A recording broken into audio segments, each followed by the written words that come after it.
महाभारत के बाद कहाँ चले गए परशुराम जी। और तो और आज भी साल में एक बार अपनी माता से मिलने इस जगह पर आते हैं परशुराम जी।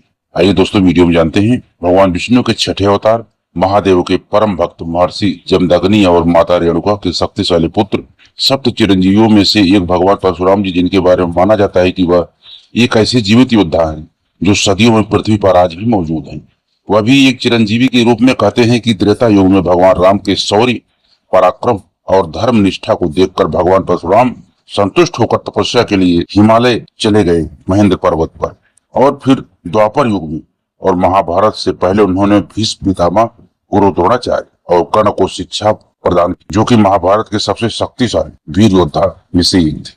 और फिर कौरवों के अंत के बाद और कलयुग की शुरुआत होते ही वह अचानक कहीं गायब हो गए। और इसी से लेता है एक सवाल जन्म कि वह युग के संधि काल से जिंदा परशुराम जी आज कहाँ रहते हैं और वह कौन सी जगह है जहां साल में एक बार अपनी माता से मिलने जरूर आते हैं। इसके साथ ही हम उन सभी स्थानों का भी जिक्र करेंगे जहां परशुराम जी के पद चिन्ह आज भी मिलते हैं। कहते हैं भगवान परशुराम जी ने हिमालय में जाने से पहले एक ऐसी व्यवस्था की जिसके अनुसार शस्त्र और शास्त्र ज्ञान का प्रयोग केवल मानव कल्याण के लिए हो, और उन्होंने इसके लिए अश्वमेध महायज्ञ का आयोजन भी किया। सप्तयुग पृथ्वी महर्षि कश्यप को दान स्वरूप में दे दी और उनके आदेश अनुसार खुद महेंद्र पर्वत पर चले गए और आज भी वो वहीं पर निवास करते हैं। लेकिन कहानी यही खत्म नहीं होती। उन्होंने धर्म को बनाए रखने के लिए त्रेता युग में सबसे पहले मर्यादा पुरुषोत्तम भगवान श्री राम को मिथिलापुरी पहुंचकर वैष्णव धनुष प्रदान किया था। और फिर द्वापर युग में उज्जैन में जाकर सांदीपनि ऋषि के आश्रम पर पधार कर शिक्षा प्राप्त कर रहे साक्षात भगवान श्री कृष्ण को भी सुदर्शन चक्र प्रदान किया था। और तो और उन्होंने बुद्ध जीवों और धर्म पुरुषों की रक्षा के लिए उठाया हुआ अपना परशु भारत की इस जगह पर गाड़ दिया जो आज भी धरती पर मौजूद है। नमस्कार दोस्तों, हमारे मोटिवेशनल आरके ब्लॉग चैनल आप सभी का बहुत बहुत स्वागत है। दोस्तों आप लोग कमेंट में जाइए परशुराम जी जय भगवान श्री राम जरूर लिखें, ताकि आपके पूरे घर पर ऊपर भगवान की कृपा सदैव बनी रहे। तो आपका कीमती वक्त ज्यादा न लेते हुए दोस्तों हम वीडियो में आगे बढ़ते हैं। तो दोस्तों ओम त्र्यंबकम झारखंड की राजधानी रांची से करीबन 150 किलोमीटर दूर गुमला जिले में एक पहाड़ी पर मौजूद है डांगीनाथ धाम। और यहाँ पर करीबन 5000 सालों से भगवान परशुराम का फरसा जमीन में गड़ा है। अब इस फरसे की ओर भी ज्यादा मिस्टीरियस बात यह है कि सदियों से खुले आसमान के नीचे होने के बावजूद आज तक इसमें कोई भी जंग नहीं लगा है।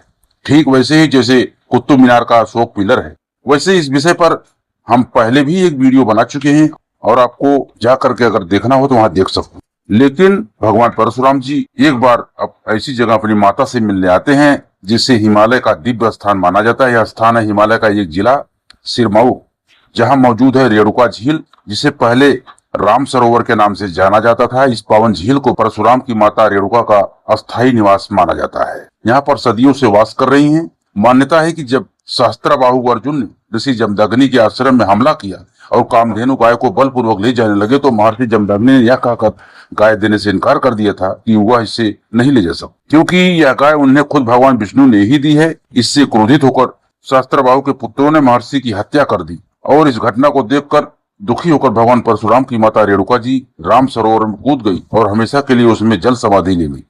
भगवान परशुराम जी को जब इस घटना के बारे में पता चला तो उन्होंने अपने फरसों से पहले सहस्त्रबाहु अर्जुन का वध कर दिया और फिर 21 बार है वंश के क्षत्रियों का विनाश भी किया। भगवान परशुराम जी ने अपनी माता रेणुका से झील से बाहर आने की विनती की। तब उनकी माता ने कहा कि वह हमेशा के लिए इसी झील में वास करेंगे। परशुराम जी ने भी कहा कि वह अपनी माता से मिलने साल में एक बार यहाँ झील पर जरूर आए। इसी के बाद से ही इस झील को भगवान परशुराम जी की माता के नाम से जाना जाने लगा। कहते हैं कि नाक से की जाने वाली आवाज है कि उसी समय रेणुका झील की आकृति भी एक महिला के आकार में ढल गई। कहते हैं कि कार्तिक मास की शुक्ल पक्ष की 10वीं से लेकर पूर्णिमा तक यहाँ पर 5 दिन का एक मेला लगता है और एक विशाल शोभा यात्रा भी निकाली जाती है। इस झील के पवित्र पानी से लाखों श्रद्धालु स्नान करते हैं। यहाँ माता पुत्र के लंबे जीवन की कामना की जाती है। और तो और मान्यता यह भी है कि इस दौरान भगवान परशुराम साधु रूप में अपनी माता रेणुका से मिलने यहाँ पर आते हैं। महेंद्र पर्वत और हिमालय के जिला सिरमौर की रेणुका झील के अलावा कई ऐसे अन्य स्थान भी हैं जहाँ भगवान परशुराम जी के पैरों के निशान आज भी देखने को मिलते हैं। सिर्फ पैरों के निशान ही नहीं बल्कि उनके कुछ चमत्कारी मंदिर भी मौजूद हैं। देवगढ़ में मौजूद भगवान परशुराम का एक मंदिर है जिसे दशावतार नाम से जाना जाता है। यह स्थान झांसी से 130 और ललितपुर से 33 किमी की दूरी पर मौजूद है। यह गुप्त काल के समय का मंदिर है, जिसे 300 वर्ष पूर्व का भी माना जाता है। मंदिर के अंदर भगवान विष्णु के 10वें अवतार की मूर्तियां स्थापित है, जिसमें सबसे बड़ा आकार परशुराम जी की मूर्ति का है। साथ ही उन्हें चिरंजीवी के रूप में यहाँ पर दर्शाया गया है। वहीं दूसरा है गोवा में मौजूद मंगेश महादेव मंदिर। गोवा में एक गाँव है कूड़ाथाल, इसका प्राचीन नाम है कुष्ठल। इस गांव में मंगेश महादेव का एक विशाल मंदिर था, परंतु पुर्तगालियों के शासनकाल में मंदिर को नष्ट कर दिया गया। कहते हैं कि महादेव का यह मंदिर भगवान परशुराम से एक विशिष्ट संबंध रखता है। कहते हैं भगवान परशुराम ने यहाँ पर उनके अनेक महायज्ञों का अनुष्ठान किया, जिसमें से एक महारुद्र यज्ञ भी है। इसके अलावा झारखंड के उत्तरकाशी में भगवान परशुराम के पिता जमदग्नि और माता रेणुका का भी एक मंदिर है, जहाँ महर्षि जमदग्नि की प्रतिमा सिर रहित दिखाई गई है। यह उसी कथा को दर्शाता है जहाँ सहस्त्रबाहु अर्जुन द्वारा ऋषि जमदग्नि का वध करके उनका सिर काट दिया गया था। यह तो रही भगवान परशुराम जी से जुड़ी मंदिरों की बातें, लेकिन क्या आपको पता है कि अभी आने वाले सतयुग तक परशुराम जी का जीवन रहेगा, यानी वह जिंदा रहेंगे, क्योंकि कलयुग के अंत में उन्हें मुख्य भूमिका निभानी है, जहां उन्हें कल्कि अवतार का गुरु बनकर उन्हें शस्त्र और शास्त्र की विद्या प्रदान करनी है। और उन्हें बाकी के सभी चिरंजीवियों को भी एक साथ लाना होगा, ताकि वह सब मिलकर कलयुग के सबसे बड़े राक्षस कली पुरुष का अंत कर सके और बचे हुए मानवों का कलयुग सतयुग की तरफ ले जा सके। आप वीडियो हमारा कैसा लगा दोस्तों? ये जानकारी अच्छी लगी हो दोस्तों, लाइक करें, कमेंट करें और शेयर करें। और इसी के साथ मिलते हैं अगले वीडियो में। जय श्री कृष्ण मित्र, जय श्री राम।